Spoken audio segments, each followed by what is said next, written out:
अब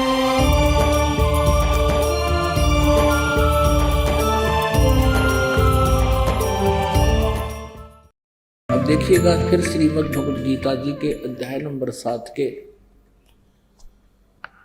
श्लोक 12 से लेकर 15 तक पढ़ेंगे। आसानी से हमारे ये हृदय में समा होगा ये ज्ञान।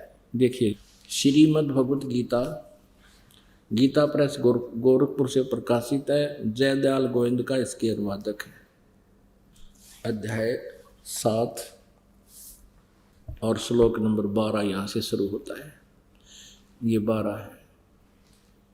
और भी जो सतोगुण से उत्पन्न होने वाले भाव हैं और जो रजोगुण से, सतोगुण से सतीथि, रजोगुण से उत्पत्ति और तमोगुण से विनाश होने वाले भाव हैं, उन सबको मुझसे ही होने वाले हैं ऐसा जान। क्योंकि काल को श्राप लगा हुआ है 1,00,000 मानव शरीरधारी जीवों के खाने का। अब ये क्या कहता है, परंतु वास्तव में उनमें मैं और वे मुझ में नहीं हैं। अब 13वें श्लोक में क्या कहा है, गुणों के कार्य रूप सात्विक, राजस और तामस, इन तीनों प्रकार के भावों से ये सारा संसार, प्राणी समुदाय मोहित हो रहा है। यानी तीनों गुणों में, रजगुण ब्रह्मा, सतगुण विष्णु, तमगुण शिव जी के ऊपर ही आसक्त है। इन तीनों गुणों से परे, रजगुण ब्रह्मा जी, सतगुण विष्णु जी, तमगुण शिव जी से परे मुझ अविनाशी को नहीं जानता। ये काल कह रहा है, ब्रह्म कह रहा है। अब 14-15 में कमाल कर दिया है। गीता जी अध्याय नंबर 7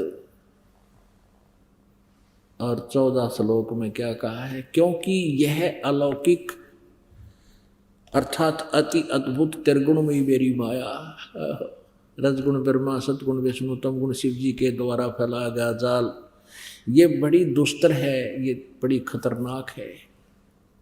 जो पुरुष मुझको ही निरंतर भजते हैं, केवल मुझको ही भजते हैं, वे इस माया को तरंती तर जाते हैं, यानी इनसे ऊपर उठ जाते हैं। फिर वो इनकी भक्ति नहीं करते। ब्रह्मा विष्णु महेश की गीता ज्ञानदाता ब्रह्म कह रहा है, काल कह रहा है, मेरी भक्ति करते हैं।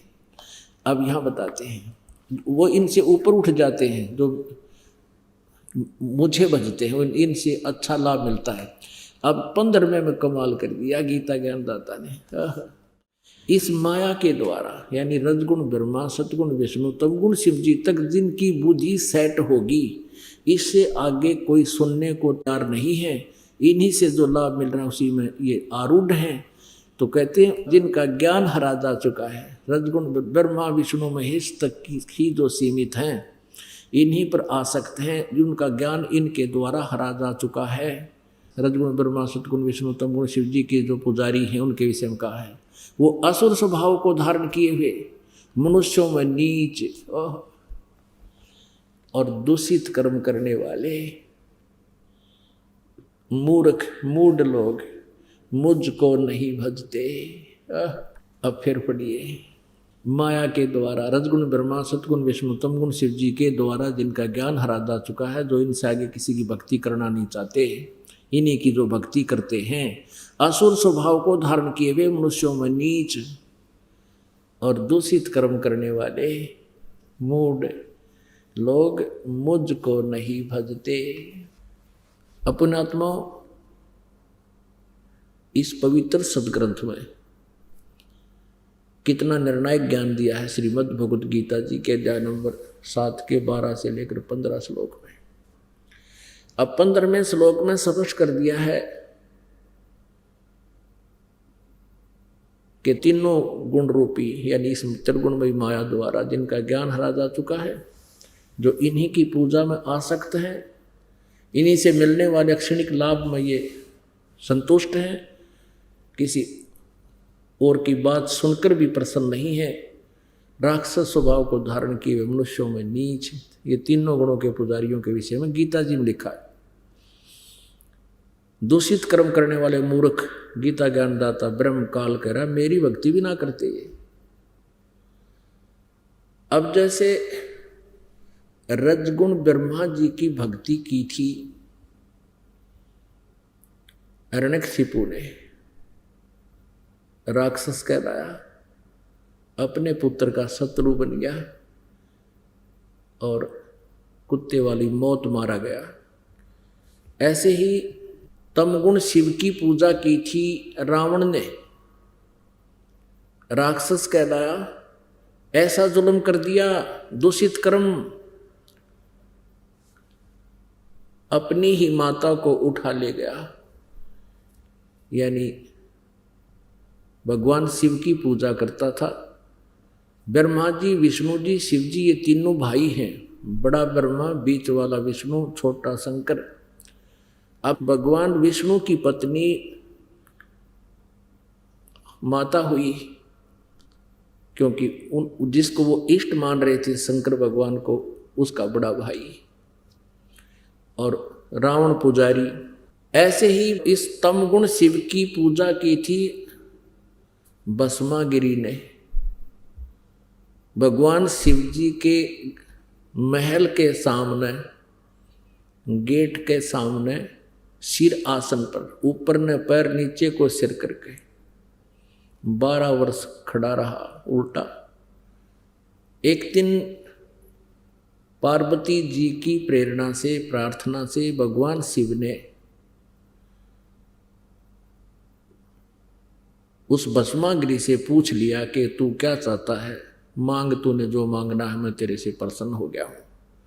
अब भस्मागिरी ने कहा कि भगवान आप वचनबद्ध हो जाओ तब मांगू। भगवान शिव जी ने सोचा भाई तपस्वी आदमी है, के मांगेगा, एक सिद्धि मांग लेगा, दे दूंगा। भगवान शिव जी ने कहा ठीक है भाई, मांग ले, मैं वचनबद्ध हो गया। तभी उसने वो साधना त्याग दी, खड़ा हो गया और कहा कि आप अपना भस्म कंडा दे दो।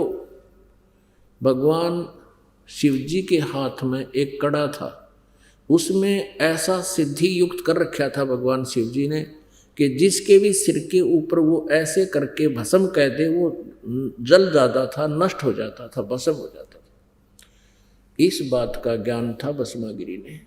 और भस्मागिरी किस लिए उपासना कर रहा था कि भस्म कंडा लेकर शिव जी से, और शिव जी को मारूंगा, भस्म कर दूंगा और पार्वती को अपनी पत्नी बनाऊंगा। अब पुण्यात्माओं विचार करना इन बातों पे। इससे नीच कर्म और के होगा? अपने इष्ट की पत्नी पर ही बुरी नजर। अब भगवान शिव जी को ये नहीं मालूम इस दुष्ट के मन में के कुधारणा है, और इसको, इनको अमंत्रियामी कहें। ब्रह्मा विष्णु महेश को अमंत्रियामी कहा करते, इसे होया कर अंतर्यामी। और फिर इनको अविनाशी कहते थे। अब ज्यों ही भगवान शिव ने कड़ा उसको दे दिया और कहने लगा भस्मागिरी के, होले शिव जी होशियार, तुझे मारूंगा, पार्वती को पत्नी बनाऊंगा। भगवान शिव जी डर के भाग लिए, भयभीत होकर अपनी जान रक्षा के लिए दौड़ दिए, स्पीड खींच दी। आगे आगे भगवान और पाछे पाछे पुजारी, जग खाट ठानते। अब ये जो अविनाशी होते, इन भागण की आवश्यकता थी?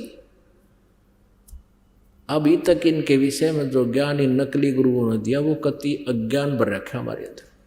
इनकी जीवनी में लिखा दास तो पढ़कर सुना रहा आपको।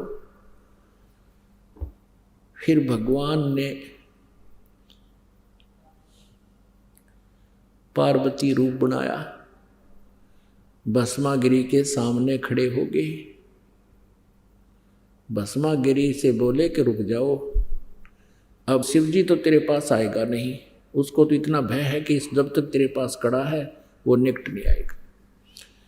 अब भस्मागिरी का तो उद्देश्य यही था कि पार्वती मिले मुझे। आगे आपको इस कथा का पता ही है कि भगवान ने फिर उसको गंडहत नाच नचा के और उसी कड़े से उसका हाथ ऊपर ले आकर के ऐसे नाच इस हाथ को ऊपर कर, इसको नीचे कर। जब वो कड़े वाला हाथ उसके ही सिर पर पहुंच गया तब कह दिया भस्म। वो भस्मा गिरी मर गया। उसके बाद वो भस्मा असुर कहलाया। भस्मा गिरी से ये गिरी, पुरी, नाथ, नागा, सन्यासी, ये सारे शिव जी के पुजारी हैं, तमगुण शिव के पुजारी हैं। तो भस्मा गिरी से वो भस्मासुर कहलाया, कुत्ते वाली मौत मरा। तो इस प्रकार कहा है, इन तीनों गुणों के उपासक राक्षस स्वभाव को धारण किए हुए मनुष्यों में नीच दूषित कर्म करने वाले मूर्ख हैं।